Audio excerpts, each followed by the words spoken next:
Dear student, welcome to the maths academy. तो आज के लेक्चर में हम देखने वाले हैं लेक्चर नंबर 24.1, जहाँ पे हम देखेंगे issues in decision tree learning.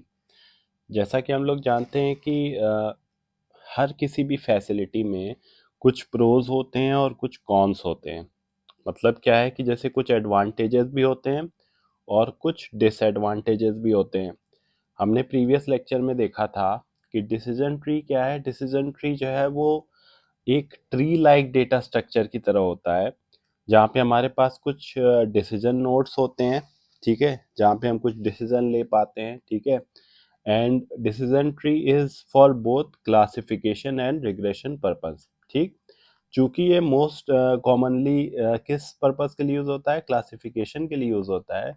So because of that हमें ऐसा लगता है कि ये सिर्फ क्लासिफिकेशन के लिए यूज होता है, रिग्रेशन के लिए नहीं होता, ठीक।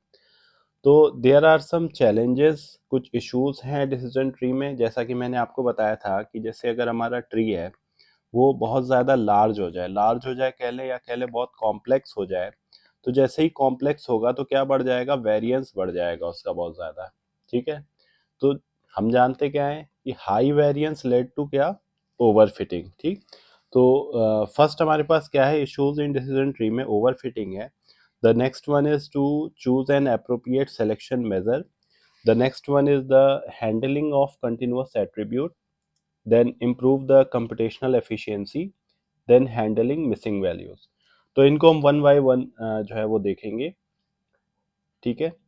तो सम issues are briefed over here, like determining how deeply to grow decision tree. मतलब जो हमारा डिसीजन ट्री है उसको कितना डीपली हमें क्या करना है, ग्रो करना है, ठीक। ये हम कैसे पता करें, ठीक।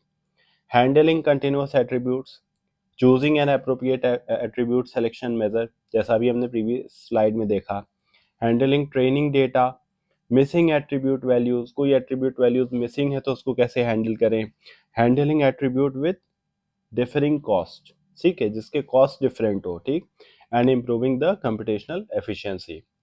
सो in order to memorize all these things in a better way, मैंने क्या किया, यहाँ पे आपको एक टेबल बना दिया है, ठीक।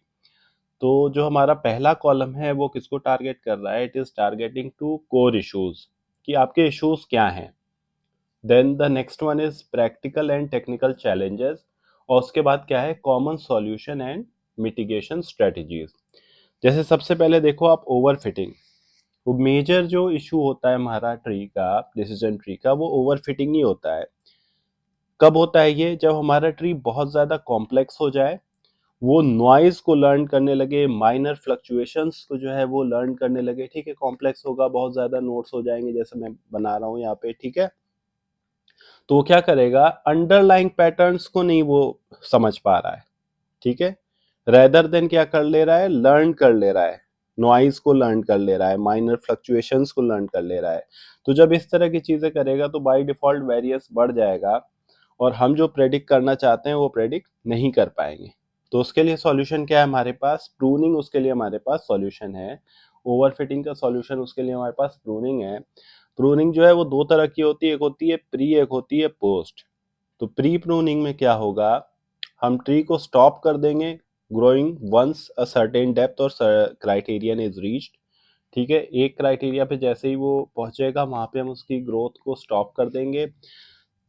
पोस्ट प्रोनिंग में हम क्या करते हैं कि हम पूरे ट्री को पहले फुल ग्रो होने देंगे, और जब वो पूरा फुल जो है वो ग्रो हो जाएगा, तो जो जो नोड्स हमें रिक्वायर्ड नहीं होंगे, उसमें जो जो नोड्स, मान लो ये वाला सेक्शन हमें रिक्वायर्ड नहीं है, तो इसको हम क्या कर देंगे, प्रून कर देंगे, ठीक है, या कह लें ट्रिम कर लेंगे, ठीक। There are also some method to handle overfitting, जैसे कि एनसेम्बल मेथड्स हैं, such as random forest boosting, ठीक है, या combining multiple trees in order to reduce the risk. तो high variance and instability, high variance कह लें या इंस्टेबिलिटी कह लें, हाई वेरिएंस से ही इंस्टेबिलिटी होती है। तो इसमें क्या होता है कि कुछ कुछ स्मॉल वेरिएशंस होते हैं ट्रेनिंग डेटा, जिसकी वजह से क्या होता है, जो हमारा डिसीजन ट्री है वो सही से प्रेडिक्शन नहीं कर पाता, ठीक है। और जो मॉडल हमारा क्या होगा, वो क्या हो जाएगा, लेस रिलायबल हो जाएगा, और न्यू डेटा सेट को क्या कर पाएगा, जनरलाइज नहीं कर पाएगा। तो इसके लिए सॉल्यूशन क्या है हमारे पास, इंसेम्बल मेथड्स है, ठीक है, जो कि मॉडल की रोबustनेस को क्या करते हैं, इंप्रूव करते हैं, ठीक। अब यहाँ पे हमने एक चीज लिखी हुई है, ग्रीडी एल्गोरिदम।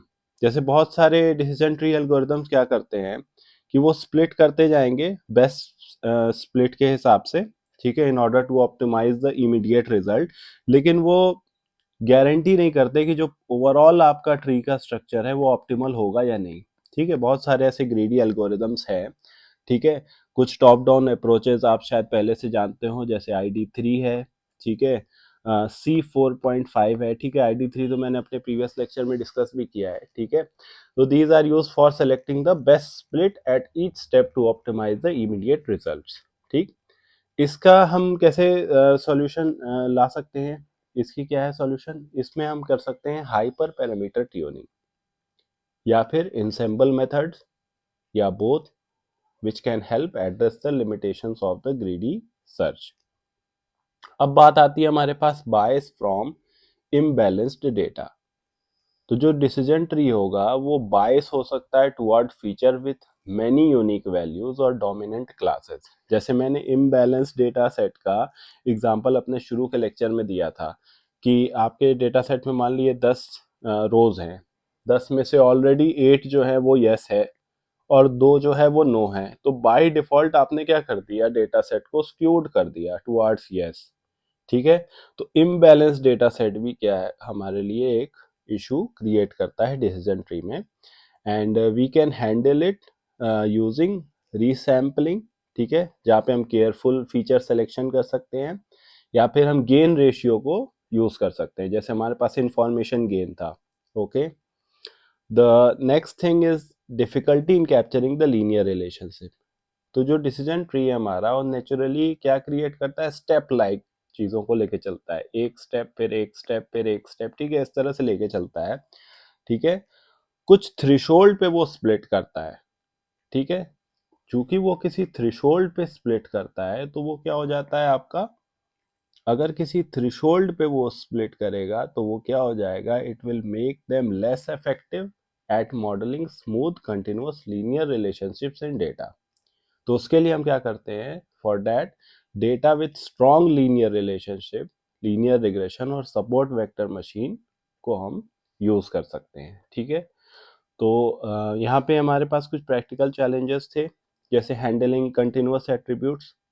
कुछ कंटिन्यूअस एट्रीब्यूट्स हैं, उनको हैंडल कैसे करें, तो उसको हैंडल करने के लिए हम मैनेज कर सकते हैं by sorting examples and evaluating candidate thresholds. ठीक, कुछ मिसिंग वैल्यूज हो सकती हैं, प्रैक्टिकल चैलेंजेस एक है, इनको हम ओवरकम करने के लिए क्या कर सकते हैं, असाइन कर सकते हैं वो वैल्यू जो कि मोस्ट कॉमनली यूज हो रही। ठीक, फिर एट्रीब्यूट सिलेक्शन के लिए क्या कर सकते हैं हम, डिफरेंट एट्रीब्यूट्स जो इनकर्स करना है डिफरेंट कॉस्ट को, उनको देख सकते हैं। ठीक, तो attribute selection method can be modified to include a cost term, biasing the algorithm toward using lower cost attributes when possible. ठीक है, and the next one which is most important is computational expense. तो हमें ये देखना पड़ेगा कि किस node के तरफ जाने से हमारा जो कंप्यूटेशनल कॉस्ट है वो क्या हो जा रहा, इंक्रीज होता जा रहा। मान लो right side of the sub tree जो है हमारा डिसीजन ट्री का, वहाँ हम जब जा रहे हैं तो हमें कोई भी सिग्निफिकेंट इंप्रूवमेंट नहीं मिल रही, कोई भी सिग्निफिकेंट आउटकम नहीं मिल रहा, तो बेटर क्या है कि हम वहीं पे स्टॉप कर जाएं, जो कि मैंने आपको पहले बताया था मेथड, जिसको कि हम प्री प्रूनिंग कहते हैं। ठीक है, कि किसी एक पर्टिकुलर पॉइंट पे हम वहाँ पे स्टॉप हो जाएं। ठीक है, उस मेथड को हम अर्ली स्टॉपिंग भी कहते हैं। तो this is all about issues in decision tree learning. Stay tuned to the Max Academy and do subscribe the channel. Thank you.